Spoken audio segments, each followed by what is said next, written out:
Hey there, welcome to another live session at Speaker Circle. Good evening, it's me, your host, Zaina Rafique, back again at the screen looking at you. And I'm so happy for this session that we are going to do today because these kind of sessions are really interesting. To listen to people, whatever they have to say, to share their ideas, and most importantly, books. Books is the thing that really makes me happy and should make everyone happy. Although I lost that much of reading power that I used to possess before, but I would still like to go back into the phase which I had a few years back, in which I used to read one book per night, and that was an absolute craze. And there are people who can have the capacity of reading like 2 to 3 books in one go, and it's really fun. It's really, the more you read, the more you explore, the more you learn, and you can get some knowledge, so that whenever you go among people or when you're part of a group, you actually know what to say because you have read it in a book somewhere, or you have heard someone say something about that particular book. So before we begin, tell me, what is the one book that really keeps you going? I know there's a video on YouTube that we have released in which Nancy ma'am, the founder of Speaker Circle, talks about the book that impacted the most on her life. And that book was by Robin Sharma, The Monk Who Sold His Ferrari. And there are several books which have a different kind of impact on different individuals. Let's say if I was to read that particular book, I would have an entirely different experience because I'm a different person. I come from a different background. I also have different experiences, and the experience that the book is offering me will also be very different. That's the magic about a book. So, my first question to you today, before we move ahead with the live session, is, if you have someone whom you value a lot, whom you respect a lot, and you want to, maybe a birthday is coming up or an anniversary is coming up, and you really want to make that person happy, and you want to give them something which will stay with them forever, it could be two things. That's what I think. But what else do you think could be? Could you just go to the comment section and just let me know what is that thing that you would like to gift someone, and they'll be really happy about it, that yes, it is going to stay with us forever. This could be, do you think it's money? Well, maybe if they don't spend it, if they save it, or if they rather invest it in something really important. What else could it be? Let's think. Because if you're talking about kids, you will just give them like toys, and then they get bored of those toys, and they throw it, and those toys break, and then the story is over. And if you give them some kind of clothes, eventually they are going to wear out those clothes, and they are going to be old, and then it's of no use. But what I feel, that what you are gifting someone that is really important to that person and to you as well are two things. First is your knowledge. Whatever knowledge you have, whatever things that you have learned. So our parents always have the tendency of telling us, don't do this, do that, or this is the better thing. That they always have a suggestion to offer, because that is the knowledge that they have gained from their field of expertise, from their interactions with people, or from their work experiences. And the second thing that you can gift someone is an experience. Now this could be in many way, like you can take them on a trip, or you go on a journey together, you experience various kind of adventures. But then it's not possible for you to gift like innumerable amount of experiences to people, and it is still going to be different for that other person. So knowledge and experience, in my opinion. Hi Somnath, thank you for joining. Somnath is a big bookworm, I know that. For all of you who are joining us, thank you so much. And if you love books, please let us know in the comment section, what is the one book that really impacts you, and what is the one book that keeps you going. And my question to everyone was that what you can gift them. So, in my opinion, the knowledge and experience are the two things that you can gift someone, and books is the only thing that combines both of them. It gives you knowledge and it gives you experience. And the best part about this gift is that it is going to be different for everyone. If I give a book to a 13-year-old, and if she's a girl especially, she will have like an entire different experience reading it. And if I give it to a person who's let's say is a 60-year-old man who has almost lived his life and is in the uh, golden phase of his life, he will feel that this book has a different meaning, and a and will be able to relate it to the book in a different way. So I believe a book is the best gift that you can give someone, because it offers knowledge and it offers a different experience. So all of us must have had that experience while reading a book, that one spark that I've never felt this thing before, and this author made me feel it. This author gave me that vibe that I wanted, and the very point that I wanted to relate upon. And that is why we love books. In short, that is the reason why we, some people read 2 3 books in a day. So Somnath is telling us that his favorite book is The Woman in White, which is a very good book. And thank you so much for sharing it with us. I'm sure that Somnath must have had an entirely different experience while reading this book. So today, what we are going to do in this session is our members are going to share what were their experiences of reading a particular XYZ book, and why do they want us to live or feel that experience again. You can almost feel anything through a book sitting in your room, in your corner, in your comfortable space, and you can feel that very emotion that the author is trying to convey, the author or the poet. That is why literature connects with us, and that is why literature connects with life. Literature and life, these two things go hand in hand. So let's move on to the book session that you're waiting for.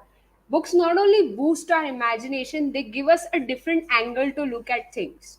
Okay, so let's see what are the angles that our members have to offer. And the first person who is going to be reviewing a really good book for us is somebody who is from Pune. She is excellent at storytelling, and she has done BA LLB from Pune University. She works as a trainer, has 15 years of work experience, and she likes to play golf. Now, that's what I call a hobby. Let's put our hands together for Anjali Sanghvi. Hello, good evening, Anjali ma'am. Good evening, Zaina. Thank you for this lovely introduction. Happy to be Thank here. you. Thank you so much for joining us for this book review. I know how much of a book nerd you are. So tell us what is the book that you want us to read, and let's see what your experience about this book was. Over to you and good luck. Yes, sure, Zaina. First of all, I want to thank the audience for coming and listening to this session on book reviewing. So, I'm going to review a book which has changed my perceptions forever. I used to think that the storyline in a book is very predictable. You know, there's a hero, there's a heroine, there's an anti hero, and then there's a fight, a challenge, and then the hero always wins and they live happily ever after. But I'm going to review a book which is an anthology of short stories, and it has been written by 5 lady authors. Now, of course, there are lots of lady authors in India.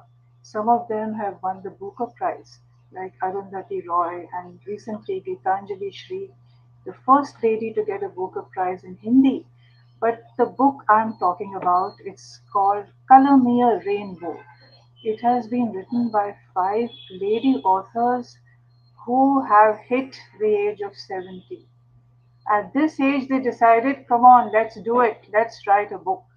And the years of experience, imagination, imagery, characterization, the effort they put into the fluency, the beauty of the language is something that really left me spellbound.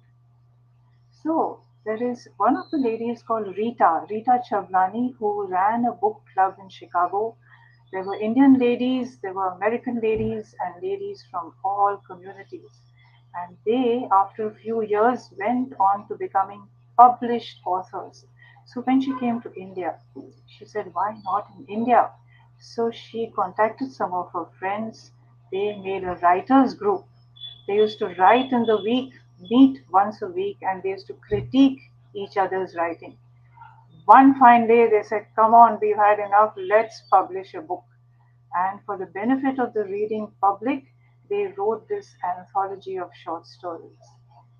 Of course, short stories are beautiful, but when you read it, you realize there is nothing predictable. There are twists and twists and twists. Real life happenings for people like you and me, but lots of imagination thrown in. So the chief person who's spearheaded this movement is Rita Chablani, Jayashree Dhillon, an army wife, Mala Rihan, who was a teacher in Pune, and then there is Shanaz Setna, who is a Parsi by birth, so she's written about the Parsi community, and there's Manjula Shukla, who is an editor for the Vishwakarma publications. So I'm going to request Zaina to show us a small PPT about the launch of this book. Okay, so why a rainbow? Because they wanted to show that each one of them had different personalities. They had different attitudes and thoughts, and they wanted to create magic. Magic so people who listen to them get completely mesmerized. You get so happy and so surprised sometimes that you cannot put that book down.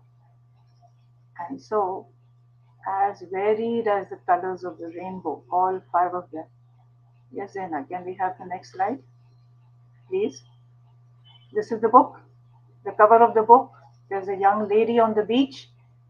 Now, the stories, the volume of ideas is as diverse as the sands of the sea.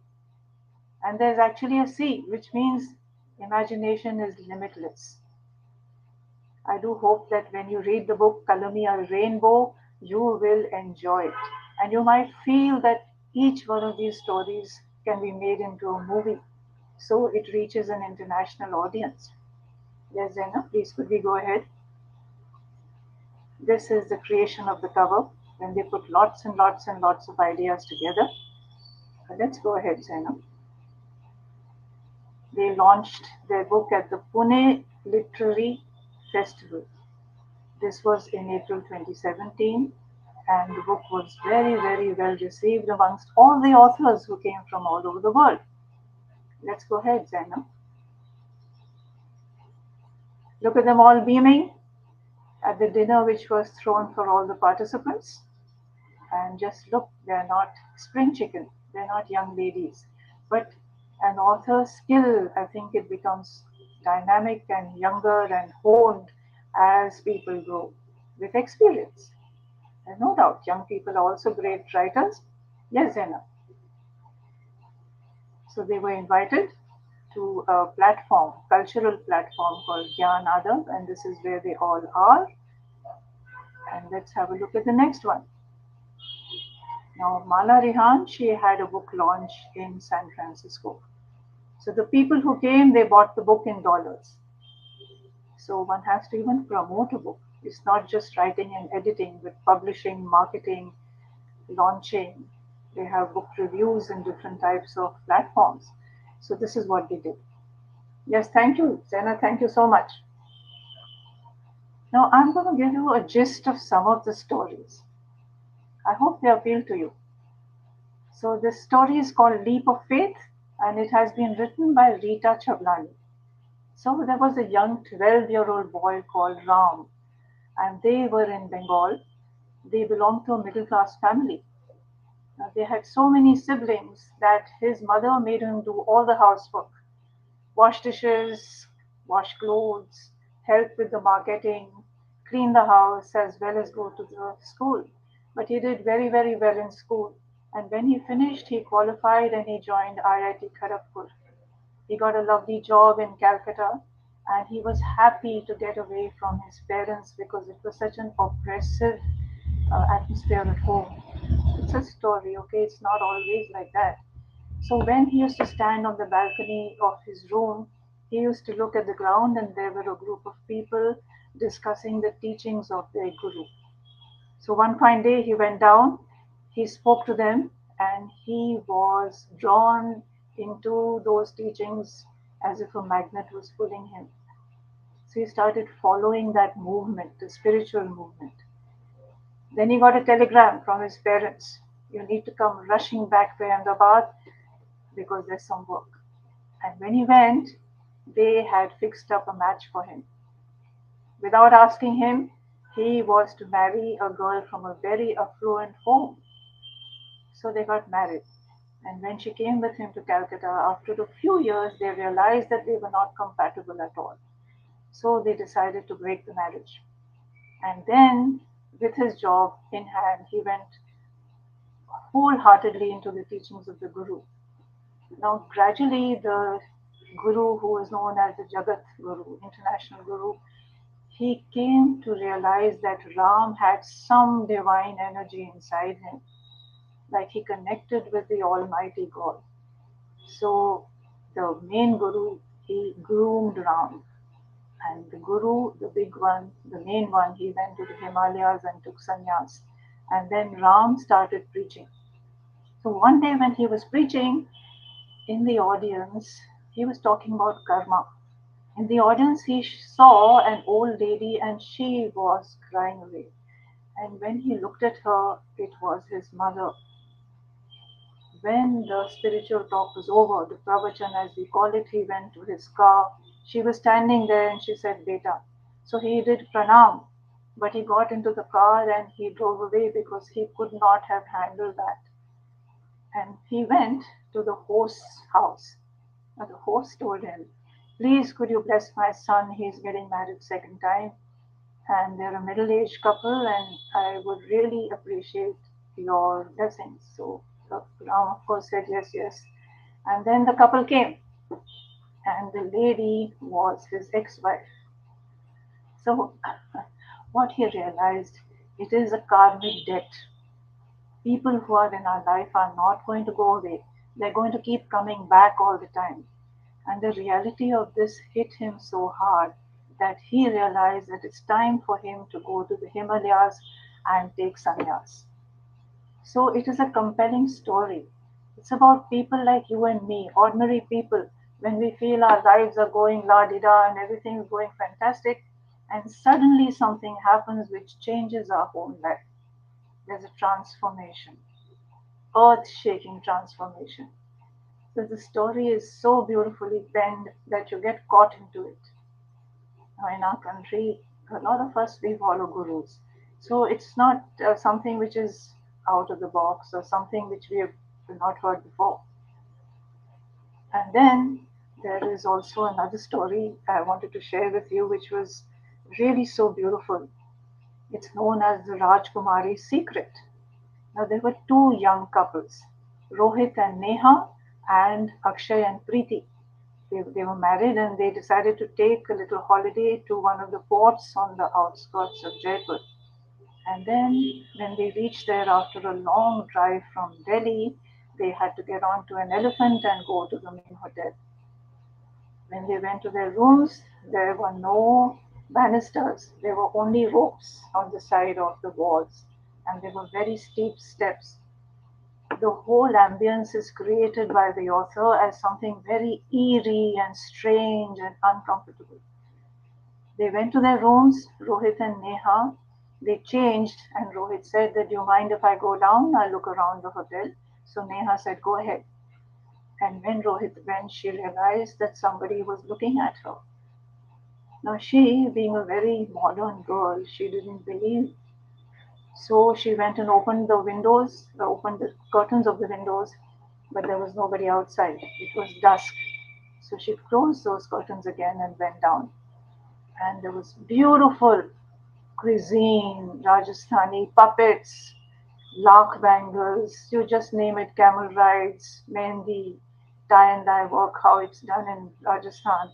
And there was the Ghumar, the dance of the Rajasthan ladies, so many things that were on display. The food was so beautiful. So both the couples had a lovely time. And then a group of foreigners came in and they were having dinner at another place in the garden. Then the couples went back to their room, and Rohit, being very tired, he fell asleep. Neha was very uneasy, she couldn't sleep. She changed, and then again she had that compelling feeling as if somebody was calling her. So she just sat up in her bed, and then she heard footsteps. On the ramparts of the fort outside, footsteps of a little lady, dainty lady walking. And she went to one side of the fort, the footsteps, and when she came back, she was accompanied by very heavy footsteps of a man. So the lady outside seemed to be wearing anklets. And then there was whispering of voices and laughing, and they seemed to be enjoying themselves. So Neha felt that it couldn't be the foreigners because they sleep early and they don't disturb people. So she opened the curtains. Now, outside on the rampart, it was just an orange haze of light which the hotel had kept on. So Neha opened the door and went down to the terrace. Modern woman, fearless, and she saw that there was no one there. And she came back. And then temporarily that talking stopped, but again it started. So in the morning, they were going for Jaipur Darshan, and there was a concierge, the manager, who was regaling all the hotel customers with his stories of the fort. Ultimately, he came to their table and he was telling them about the legends and the Maharajas who lived there. He was dressed like a Maharaja himself. So Neha told him about her experience. So he said, "No, no, ma'am, these things won't happen in our hotel." But she prodded him. So then he said, "Yes. About 400 years ago, there was a Maharaja who had four daughters. The youngest one, Rajkumari Padmavati, was his favorite, and she fell in love with a commoner. When the Maharaja came to know, he was furious with rage. He said that I'm going to get you married. You have a responsibility to the Praja." And sure enough, he got her married. So she didn't complain. She was happy.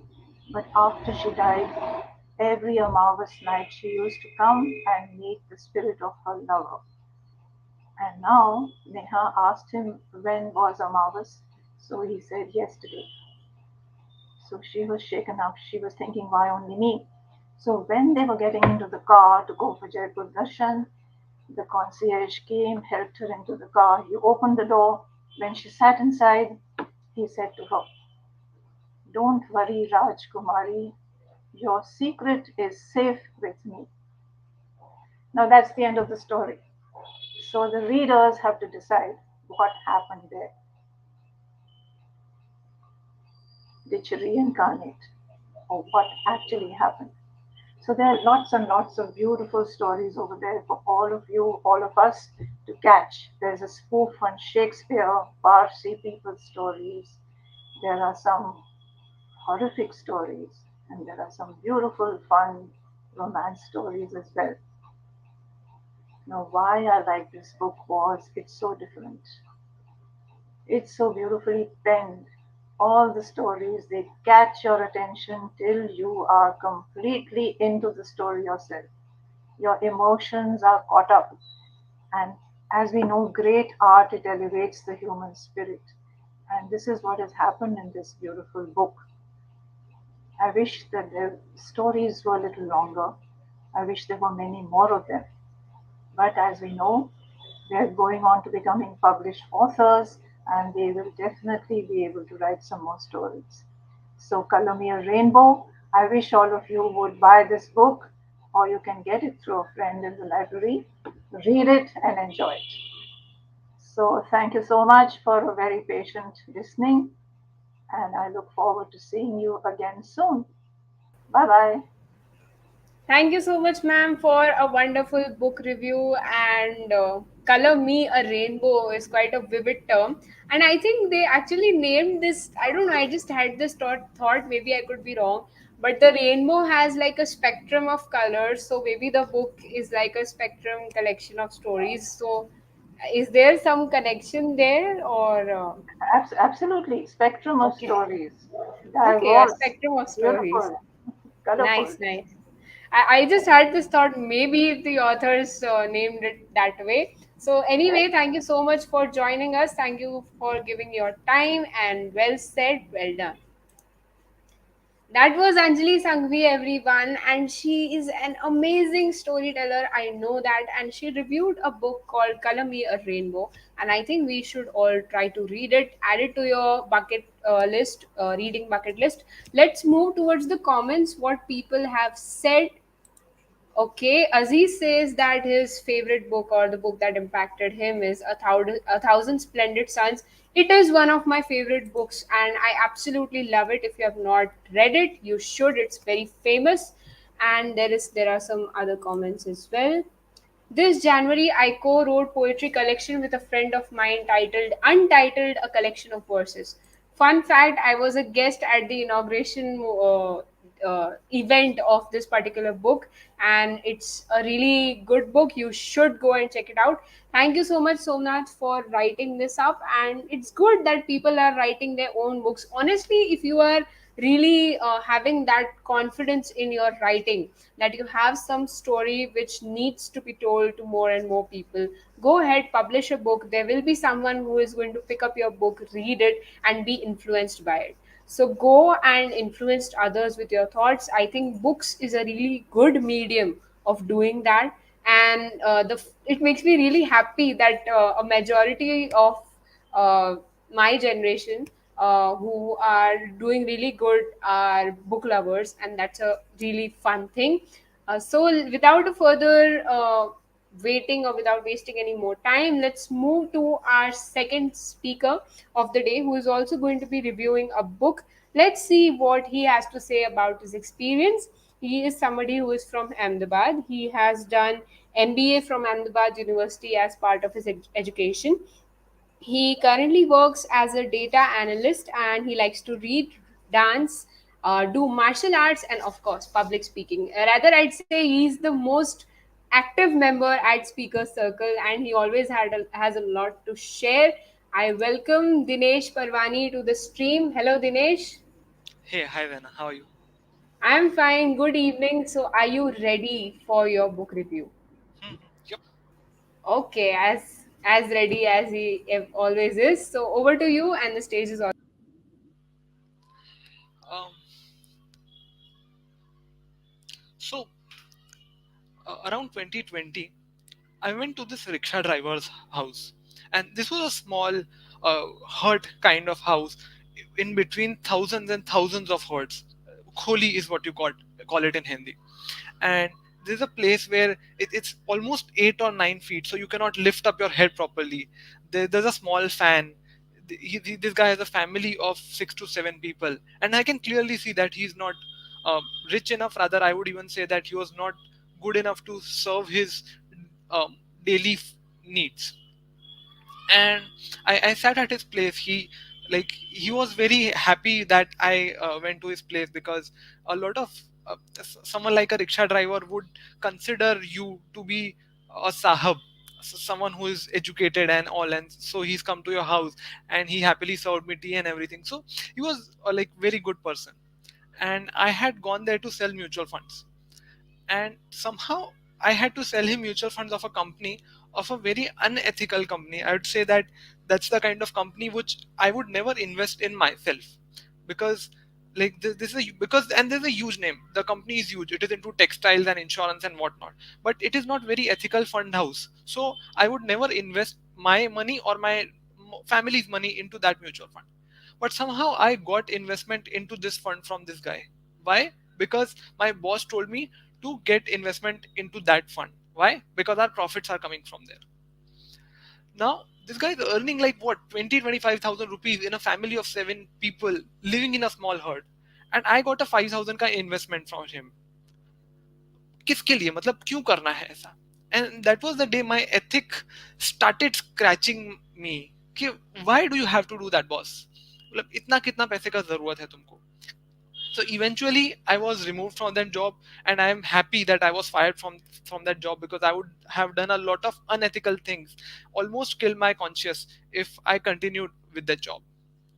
And so why this story? So today I am going to review this book, Learn to Earn, by Peter Lynch. Now Peter Lynch was the most successful fund manager ever. In fact, you can call him the Warren Buffett of the fund management, of the mutual fund management business. if you are aware of the returns in India, so today FD is giving around a 5 to 6% return. Provident fund is giving 8% return. Mutual funds are giving 15% return. Peter Lynch, during his time, like 1970s to 1990s, he was able to generate a 29% return year on year. In fact, most fund managers cannot beat the market, which is nothing but your index fund. In India, the index is Sensex or the Nifty. In US, it's very difficult for a fund manager to beat the market, for to beat the like index. This guy beat the index for 11 years out of 13 years. So his fund management skills are excellent. He could generate that kind of return. And therefore, I relate this to my story in the sense that if you have financial freedom, like if I would have invested in the stock market, if I would have enough money, I would never have to give up on my ethic. Therefore, a lot of financial planners today talk about investing because your son needs to get educated 20 years down the line. I'm not sure if that will be the situation, because a lot of us don't want to even marry. There is a generation where people don't want to get married. Japan is struggling with with that problem where people don't want to get married. So how does that population go ahead?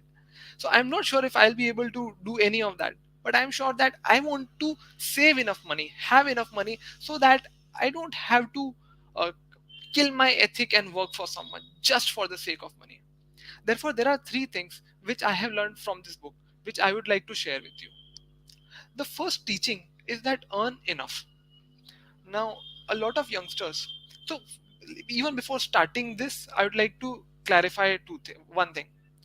There are two ways of reviewing a book, or rather, there are two ways I could review this book. In the first manner, your sleeping quality will improve. In the second manner, your wealth will improve. In the first manner, your sleeping quality will improve because I will tell the book review as it is. मैं book जैसा है वैसा खोल के आपके सामने रख दूंगा, बट आप सो जाओगे बॉस, उसका कोई मतलब नहीं बनता है. दूसरा तरीका वो है कि वो बुक 1995 में लिखी गई है. So I don't tell you what that guy wrote in 1995. I relate it to 2020 or 2025 and then tell you. तो मैं दूसरा तरीका अडॉप्ट करने वाला हूँ. That is I will not tell कि बुक में क्या लिखा है. आई विल टेल कि मेरा इंटरप्रिटेशन क्या है. गलत तो गलत, सही तो सही. So the first thing I learned from the book was to earn enough. Today, what is happening with a lot of youth is that they earn like 25-30,000 rupees and they start investing in the stock market. Job में बैठे हैं 10 से 8 की job में, उसमें भी 2-3 घंटा stock market में लगा रहे हैं पागलों की तरह for achieving financial freedom.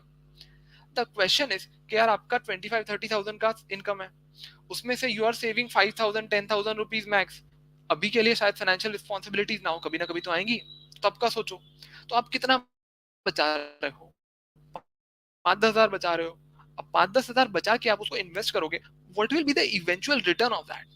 You save 5,000 rupees a month, you are saving 12 like 60,000 an year. In 10 years you will save 6-7 lakhs. After 10 years, what does, even if you make 100% return, what does 12 lakh mean? The rupee will depreciate like anything, so eventually you won't have a lot of money. So the first teaching is that you must earn enough so that at least your savings show up the right way. So until, if I translate it into an Indian context, until your savings cross at least 20,000 rupees, don't actively invest in the market. By active investment, I mean that don't devote 1 hour, 2 hour of a day to stock markets rigorously. See, you can always invest in a mutual fund, SIP करके भूल जाओ, कोई दिक्कत नहीं है. But if you are a software developer, if you are a copywriter, if you are a businessman, instead of focusing on your profession, why do you want to focus on the stock market and spoil the chances of a huge, tremendous success in your field? If you are doing a job for a 50,000 as a software developer, there's a very good chance that if you invest that extra 1 or 2 hour daily in upskilling, your salary can go to 1 lakh, 2 lakh, or 5 lakhs. And do you know of software developers who are earning 5 lakhs a month? At least I know them. Do you know businessmen who are earning 5 lakhs a month? Everyone would know. So instead of thinking कि मैं वो 5,000 हर महीने invest करके उसका 5 करोड़ कैसे बनाऊं, जिसका probability ही बहुत कम है, try to think how do I create more sources of income, or how do I create more income from my profession itself. Once your savings crosses 20-25,000 rupees, then think of actively investing. Because if you're saving 20,000 rupees a month, you're saving around say 2.5 lakh a year. You are saving 25 lakhs in 10 years, and then if you earn 100% return on it, it is 50 lakhs. 50 lakh रुपए दिखेगा, आप उसका कुछ कर पाओगे, उसके base पे आप अपनी नौकरी छोड़ पाओगे, उसके बेस पे आप कुछ अपने बेटे की पढ़ाई फाइनेंस कर पाओगे. बट 5-10 लाख रुपए से कुछ नहीं होगा 10 साल बाद. So the first thing is earn enough to save enough for the return to be meaningful enough to your life. Second thing, instead of thinking about the goal mindset, think of the freedom mindset. Now, at one point in time, I was thinking of doing a certified financial planner course. Who is a certified financial planner? So, the way there is a chartered accountant, there is a certified financial planner. And what do these guys do? They counsel you in the sense that, Dinesh, you are 25 years old today. After 10 years, you would be married and you would have a kid. So, you need to save for his education 20 years down the line. But the problem here is that our generation does not think in terms of goals, like in terms of child education, in terms of marriage planning, everything. No, they want to live the next year of their life, including myself, of course. I don't want to think what will happen in 2040 and say start saving for my kids. That approach does not lead to saving. Instead, think of freedom. For instance, in my mutual fund story, I would never have to sell a mutual fund to a rickshawala, an incorrect mutual fund to a rickshawala, if I had enough funds in my bank account and I did not have to worry about my family's dal roti the next month. So, if you have that kind of savings with you, if you have enough wealth with you, you won't have to be a what do you call Ghulam for the world. है ना, आप अपना life at least अपने terms पे जी पाओगे. कल उठ के अगर कोई बॉस आपको नौकरी में बहुत ज्यादा एक्सप्लॉइट कर रहा है, you don't have to continue that job. You will have, I mean, you can leave the job 3-4 months, sit at home, then search for a job. But what if you are a hand to mouth person who does not have savings to survive for 3 months? You will have to do that gulami. है ना. So instead of thinking that how do I save for 10 years, think that I want freedom. मुझे अगर 3 साल बाद Mauritius का trip मारना है तो यार मैं कैसे मार पाऊंगा, बचाओ. मुझे अगर 10 साल बाद नौकरी छोड़ के धंधा करना है, मैं कैसे कर पाऊंगा, तो पैसे बचाओ. है ना. और कुछ नहीं तो मुझे कुछ एथिकल नहीं, अनएथिकल नहीं करना है, मुझे किसी के साथ कुछ गलत करके पैसा नहीं कमाना है. कैसे कमाऊं, कैसे उसको मतलब शांति से काम करूं. Invest. So if you can invest, you will be able to live life on your own terms. So this is the second teaching. So the first teaching was that earn enough so that your returns show meaningfully. Second teaching was don't earn, like don't invest for goals, invest for your own freedom. And finally the third teaching is invest for long term. So you could take two approaches to investing. One is that when the stock market is up, let me invest. When it is down, let me take out. And this is what 99% of the people are doing. But that does not lead to wealth creation. In fact, a lot of people suggest, including Warren Buffett, the biggest investor ever, Peter Lynch, the current investors, like for India, in India, there are a lot of YouTubers which have become famous in finance. Today, Pranjal Kamra, uh, C.A. Rachna Ranade, everyone suggests investing long term. And why do they suggest? There's a reason. So let me give you an example. If you invest 10,000 rupees for the next 30 years and keep on increasing this SIP amount. So SIP is nothing but the monthly amount, kind of a recurring deposit. Monthly 10,000 रुपए कटता जाएगा, mutual fund में चला जाएगा. You just increase the amount by 10% every year. इस साल 10,000 का SIP है, next year the SIP should be 11,000. Keep on doing this SIP for the next 30 years. And can you imagine your corpus after 30 years? It would be 12 crore rupees. You could never imagine this kind of corpus if you could have only thought of आज बाजार में जाके कल निकल जाना है ना. So what have we learned out of this session? If you want to live life on your own terms, if you want to ethically earn money with freedom, you'll have to save. Start saving small, but save. And not just save, keep three things in mind. The first thing is your income should be enough so that your savings have a meaningful impact on your life. Second thing is you should not chase the goals because that won't appeal to our 21st like century mindset. Chase freedom, save for that. Finally, invest for long term so that your returns show up. It's not that कि आज जाकर कर निकल जाओगे तो कुछ return नहीं बनेगा. अगर 10,000 का 12 करोड़ कमाना है तो 30 साल रुकना पड़ेगा. That's it. Thank you. Thank you so much, Dinesh. This seems like a really good self-help book. Has it like really compelled you to apply all of these principles into your life as well? Have you started working on it? Yeah, so this is a self-help come finance book, come Right. simplified finance book. So since 2018-19 I started reading it, and out of my 100 transactions in the demat account relating to mutual funds, 95 are buy and only 5% are sell. So I follow the buy and hold approach. So yeah, it has really helped me save money and invest at the right place. All right, all right. So thank you so much for sharing it with us so that we can go read this book and it surely helps us. That was Dinesh Parwani, everyone, giving a wonderful book review from his side. So that's all about books. It's really fun to read them and it teaches you a lot of things. I have been reading a book myself. I just started reading it a few days ago, and it's called Ingleby. It's not that famous a book, and it's by Sebastian Fox. The fun part about this book is I bought it at a really cheap price at a book exhibition.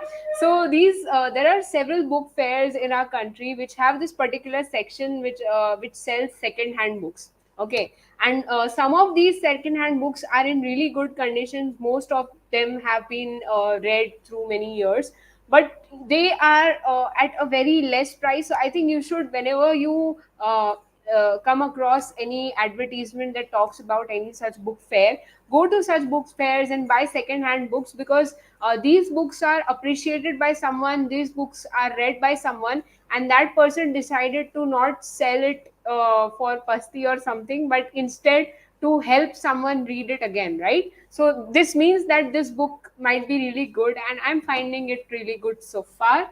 So keep on reading. And just one more thing I wanted to tell you before we conclude this session, that monsoon is approaching, and chai or coffee, if you are a coffee lover, and book and sitting by the window when it's raining and to read is a wonderful experience. And I think you should do that. You can read Hindi literature, you can read any other language literature, but you can read self-help books, but do read. If you are not into books, if you're reading span is really short, go for newspapers and magazines, but do read. And if you want to share your opinions about books, movies, stories, or something that you have a really good knowledge in, become a member at Speakers Circle or join Speakers Circle. At first you'll find the link of joining, the Google form link in the description.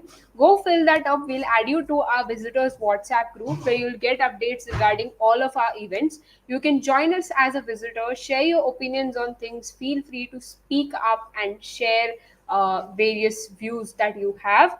And if you have certain feedback for us, you can also let us know there, and we'll get in touch with you and we'll learn together. And if you want to become a registered member, it's even better because you get a wide spectrum of public speaking activities that you can engage in, and at each step we are with you.